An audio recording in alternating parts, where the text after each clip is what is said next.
There is something about the way this camera sits in the palm that just feels right. It has that classic, chunky DSLR build that reminds you you're actually holding a piece of equipment, not just a smartphone with a fancy lens attached. Even though it has been around for a while, the 18-megapixel sensor inside still manages to pull out some impressive detail.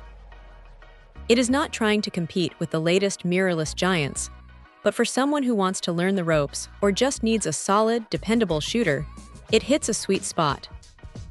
The colors coming off that DIGIC4 processor have a certain warmth to them that feels very natural, almost film-like, which is a nice change of pace from the clinical look of modern digital sensors. Now, the real star of the show here is that vari-angle screen. Being able to flip it out and tilt, it makes getting those awkward low-angle shots or overhead perspectives so much easier. It is one of those features that you don't realize you need until you have it, and then you wonder how you ever managed without it. The 18-135 lens that comes in the kit is surprisingly versatile too. It covers a massive range, so you can go from wide landscape shots to zooming in on something across the street without having to swap glass every 5 minutes.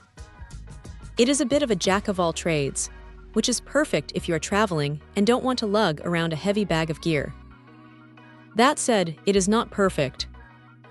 In low light, you are going to notice some grain if you push the ISO too high, and the autofocus, while snappy enough for most things, isn't going to track a professional athlete sprinting across a field with the precision of today's high-end tech.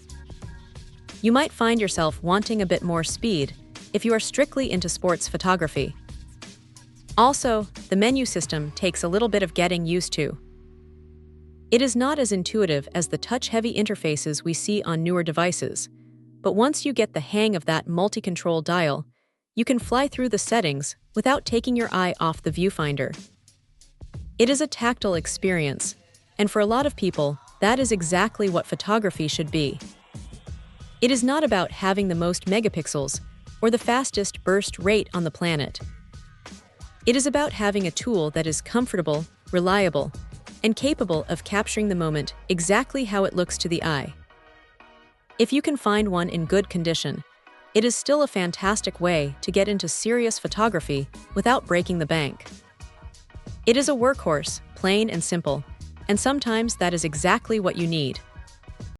Check out the video description for updated price. And thank you for watching this video.